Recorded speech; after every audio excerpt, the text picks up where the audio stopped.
Vamos a tratar en esta sección un aspecto fundamental en la vida de Jesús y en la personalidad de Jesús, que es no sus enseñanzas propiamente. Claro, el tema de la enseñanza en un maestro es fundamental, ¿no? Pues lo que hace es enseñar, ¿no? Pero no nos vamos a centrar en cuáles fueron sus enseñanzas, sino en cómo enseñó, ¿no? Porque en ese modo de enseñar de Jesús se presenta de una manera muy viva su modo de ser. Hay una primera cuestión muy sorprendente. O sea, el Señor, ya lo hemos comentado de pasada en otra sección, no escribió en una sola línea. Era de esperar, ¿no? Que el que traía la verdad de Dios era el profeta, ¿no? Era el maestro, el que traía la verdad de Dios en directo. Quien me ha visto a mí, ha visto al Padre. Pues que dije, bueno, pues tengo que dar un testimonio directo, ¿no? No puedo confiar simplemente en lo que digan los demás, lo que recuerden los demás, lo que interpreten los demás, sino que tengo que dejar un testimonio directo, un escrito, ¿no? Pues no escribió ni una sola línea. Claro, es decir, para Jesús, lo que quería Jesús o lo que buscaba Jesús es que esas personas que le conocieron, que le entendieron, cada uno a su manera, con su propia interpretación, poniendo los acentos en unos temas o en otros, fueran ellos los protagonistas del mensaje. Los testigos eran los que establecían el contenido del mensaje. Claro, eso supone una gran confianza en ellos, en todos esos apóstoles, pero también en toda la comunidad, la primera comunidad cristiana que le conoció directamente, fueron los que fueron poco a poco elaborando ese mensaje, lo que nosotros ahora tenemos en los testamentos, en el Nuevo Testamento. Bien, pues es una manera de funcionar muy peculiar. Parece que Jesús quería que esa personalidad de sus testigos, de sus discípulos, formaran parte de su mensaje.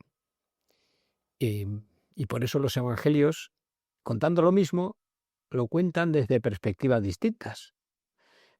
Son tradiciones distintas, ¿no? Formas de ver a Jesús que confluyen, pero son distintas. Bien, una prueba de cómo Jesús quería que sus testigos fueran protagonistas de eso que él venía a traer, de ese mensaje que él venía a traer. Los demás conocerían la vida de Jesús, la personalidad de Jesús, a través del testimonio, de la experiencia, de la vida de sus discípulos. Ahí tenemos una característica muy peculiar, muy suya. No se dan otros fundadores religiosos. Bien, junto a esto, otra realidad que me llama la atención es que la enseñanza de Jesús no es teórica. O sea, no está dando sin más una doctrina, no está desarrollando una doctrina sin más, ¿no? Como hacían los maestros en Israel, pues elaboraban sus doctrinas leyendo la Escritura, iban interpretando la Escritura y desarrollaban una doctrina. Doctrina que no tenía mucho que ver con la vida de esos maestros. De hecho, Jesús cuando critica a los fariseos y doctores de la ley, los que interpretaban esa doctrina, lo que más les echa en cara es que no hacen lo que enseñan, ¿no? Bien, pero ¿cómo hace Jesús? ¿Cómo lo hace Jesús? En Jesús, para entender su doctrina, había que verla en el contexto de su vida, de sus gestos, de sus acciones. Jesús va constantemente haciendo cosas, ¿no? De hecho, se dice en los evangelios, ¿no? Empezó a hacer y a enseñar. Primero hacía cosas, ¿no? Actuaba. Y Jesús hace, todas sus acciones tienen una fuerte carga simbólica, o sea, tienen sentido, tienen significado. No son cosas sin más, ¿no? Sino que todo lo cargaba de sentido. Y ese sentido que él daba a sus acciones, a sus gestos, era lo que permitía interpretar sus palabras, o le daba el contexto significativo a sus palabras, a su doctrina. Por eso él enseñaba con su vida, ¿no? Y esos son los gestos que hace él, el lavatorio de los pies, por un ejemplo como muy evidente, ¿no? Toda la enseñanza de Jesús se entiende mejor cuando uno contempla ese lavatorio de los pies, o su manera de tratar a los niños, o el contacto físico, el abrazo con el que cura, apoya. Ya lo veremos cuando hablemos de su manera de hacer milagros. Pero todas las reacciones de Jesús ante los pecadores, ante la pecadora que viene a llorar a sus pies, etcétera, ¿no? Todas esas acciones están cargadas de sentido, de significado, y en ese contexto hay que interpretar sus palabras. Pero claro, también no solamente es que él predica con su vida, en el contexto de su vida, ¿no? Él vive lo que predica, ¿no? También es que dice lo que ve, dice todo lo que ve, no se guarda nada, ¿no? Os he enseñado todo lo que me ha dicho mi padre, yo os he contado todo. Y hay una fuerte identificación entre la palabra de Jesús o la enseñanza de Jesús y su vida, ¿no? Él no está más allá de lo que dice, ¿no? O por encima de lo que dice, ¿no? Dice lo que lleva en el corazón, lo que siente, lo que ve, ¿no? Y pues solo se entiende la enseñanza de Jesús en el contexto de su vida. Bien, y aquí, como para subrayar esta cuestión de la implicación de Jesús en su enseñanza, que no era simplemente como una ocupación, algo teórico, sino que algo que vivía hasta el final. Hay dos características en su enseñanza también muy llamativas. Una, era una enseñanza predominantemente itinerante.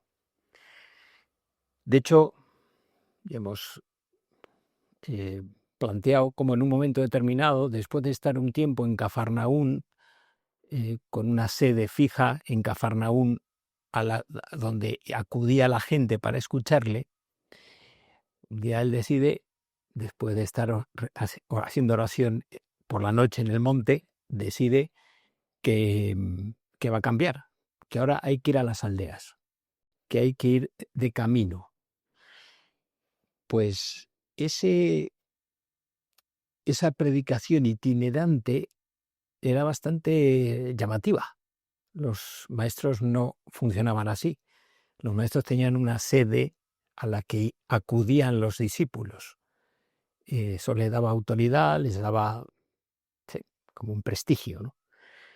Que fueras de aldea en aldea como un vagabundo predicando, te asemejaba a los filósofos itinerantes que eran bastante frecuentes en aquella época, que se ganaban la vida pues diciendo, filosofando, ¿no? De aldea en aldea, y ahí iban recibiendo donativos o lo que fuera, que ahora como resultaba un poquito extraño, ¿no? ¿Tú qué eres, no? ¿Eres alguien que se dedica a ganarse la vida hablando? Pues no, él quiere ir a buscar a la gente y correr el peligro de ser malinterpretado o de ser despreciado en aldeas que no le recibían. Y al mismo tiempo que es itinerante, es desprendida la predicación. No llevéis alforja, no llevéis bastón, no llevéis sandalia, no llevéis dinero. Id con lo puesto. Es decir, es una manera de mostrar el grado de implicación de esos discípulos y del mismo que iba así, pues con respecto a esa predicación, ¿no? No es autosuficiente, ¿no? No es, es pobre, ¿no? Es entregada, ¿no? Bien, como el contexto de alguna manera de la enseñanza, ¿no? Da toda su enseñanza, la pone en manos de sus testigos, confiadamente, y ese grado de implicación, ¿no? con el mensaje, ¿no? Bien, y de ahí, no sé, surgen una serie de cuestiones, no vamos a hacer algo así sistemático, sino como detalles significativos. Hay una cuestión que eso llama la atención. Es en el modo de enseñar de Jesús, muchas veces recurre a exageraciones, ¿no? La hipérbole, que se denomina, ¿no? Hace afirmaciones demasiado radicales o que pueden parecer muy radicales y por eso un poco ingenuas, simples. Si alguien te pega en una mejilla, ofrécele la otra. Dices, uy, esto, em, si alguien te quita el manto, dale la túnica. O no estéis preocupados que vais a comer o que vais a vestir. Vuestro Padre Celestial os dará lo que necesitéis. Mirad los pájaros del cielo. Dices, ¿no es demasiado radical? Es un poco ingenuo. Así no se puede vivir, ¿no? Como la conclusión que uno puede sacar es así no se puede vivir. ¿Por qué enseña así? Hay muchas cuestiones, ¿no? La exageración es una forma de enseñar algo que también, bueno, no es original de Jesús. Exagerando llamas la atención, es algo como más provocativo, te descoloca, hace que te pares a pensar en lo que estás escuchando, eh, te saca no sé, del el contexto en el que puedes estar funcionando, limitado, y te pone en otro plano, ¿no? Bien, pues Jesús utiliza eso, ¿no? Pero claro, no es simplemente un método o un truco para enseñar. Tiene más trasfondo. Pues es que Jesús va a lo esencial. Todas las enseñanzas de Jesús se entienden si uno dice, ¿qué está mirando Jesús al decir esto? Está mirando el fondo, la esencia de las cosas, de quién es Dios, de cómo es el corazón humano, o cómo debería ser el corazón humano, cuáles son las actitudes verdaderas ante la vida. Luego matizarás, explicarás, desarrollarás la doctrina, pero él quiere dejar claro lo esencial. Ya después la predicación de la Iglesia desarrollará esa enseñanza, pero él va a lo esencial. Es muy interesante porque ¿qué pasaba con los judíos, con los fariseos, doctores de la ley, etcétera? Que se habían enredado en una casuística, en un montón de explicaciones, de matices, que ya no se sabía cuál era el mensaje.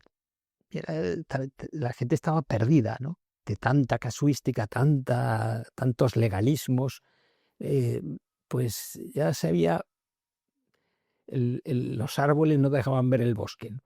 Y Jesús lo que hace es quitar todo eso, ¿no?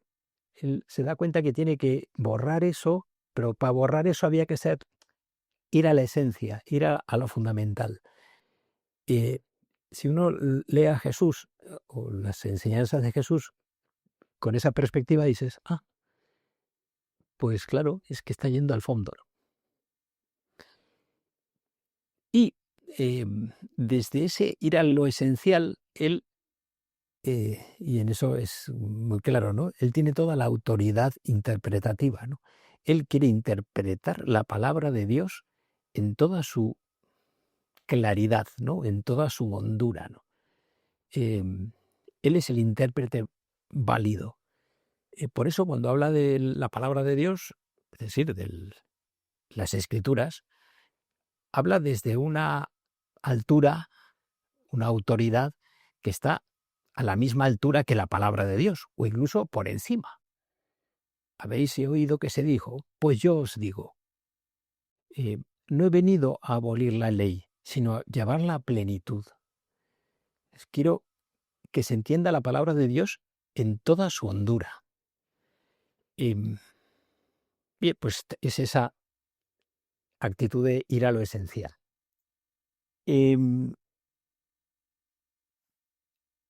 Bien, y respecto al modo, y con eso terminamos, el Señor enseñó fundamentalmente con parábolas. Es decir, Jesús tenía una mente muy narrativa. Para explicar las cosas contaba historias. También esto hay que ponerlo en contexto. El recurso a las parábolas no era novedoso. Los doctores de la ley, los maestros, los grandes rabinos que tenemos escritos de la época de Jesús, rabinos de la época de Jesús o de un siglo después de Jesús, cuando hay textos, ¿no?, que se pueden estudiar, recurrían a parábolas. Pero en un número reducido, la parábola simplemente era como una explicación. Tenía un carácter alegórico. Era una forma de ilustrar la idea. Jesús utiliza la parábola de otra manera totalmente distinta. Primero, con muchísima más frecuencia utiliza la parábola, o casi siempre utiliza parábolas. Las parábolas tienen una riqueza, un colorido que no está en los escritos de los rabinos, de los grandes rabinos.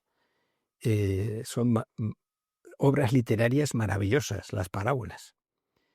Y no tienen un sentido alegórico. O sea, Jesús no está ilustrando una idea con sus parábolas. Digo la idea y la ilustro con una parábola. O digo una parábola y luego saco la conclusión, la idea. Os quedáis con la idea y la parábola ya no sirve. Se acabó. Ya. No, las palabras de Jesús tienen vida propia. Es más, muchas de ellas no concluyen. La gran mayoría de ellas no concluyen. Uno dice, bueno, ¿y? Vuelve a pensar en la parábola. La enseñanza está en la parábola. Y no es simplemente una idea, es unos personajes, el colorido de esos personajes, las actitudes que encarnan esos personajes, los valores que encarnan o desvalores. Hay muchas voces, y es muy interesante ver que hay muchas voces dentro de cada parábola. Y todo forma como una especie de campo de energía o un significado complejo e interactivo que tiene una riqueza. Esta parábola sirve para explicar muchas cosas. No es simplemente una idea. Aquí hay un montón de ideas. Una forma de ver la vida, de ver al hombre, de ver la relación con Dios. Y por eso las parábolas dan luces constantemente a lo largo de la historia a todos los cristianos, ¿no? Es como una especie, la parábola funciona como una especie de lámpara de Aladino, ¿no? La frotas un poco y sale la genialidad. Ay, es verdad, esto te ayuda a explicarte la vida o te lleva a explicarte la vida. Y esas parábolas, ¿por qué hablaba en parábolas, no? Y a veces parece que es para que la gente no le entienda, ¿no? Dices, hablo en parábolas. ¿Por qué hablas en parábolas? Pues para que entendiendo, viendo no vean, parece, ¿no?, como si le estuviera poniendo una trampa, ¿no? Y dices, no era ese el sentido con el que Jesús hacía esta afirmación, ¿no? Con la parábola era para la gente sencilla. Te doy gracias, Padre, porque le has revelado estas cosas a la gente sencilla y se las has ocultado a los sabios y entendidos. O sea, a Jesús le entendían la gente sencilla, porque hablaba con sencillez, hablaba narrativamente, contaba historias. Y historias que los que le escuchaban podían entender perfectamente, porque el material de las parábolas era la vida cotidiana de Palestina. Eh, pues, pero el que no estaba en sintonía o el que no estaba dispuesto a escuchar o a entender la hondura de las parábolas, no entendía. ¿Qué me está contando? No entiendo. Los sabios y entendidos no entendían las parábolas de Jesús, no porque Jesús se escondiera o les complicara la vida, sino porque les faltaba esa sencillez para ir también al fondo de las cosas. Y bien, y este es como el trasfondo de la enseñanza de Jesús. Y lo que haremos en la siguiente sesión es analizar alguna de estas parábolas para ver, como en el concreto, cómo era la imaginación de Jesús.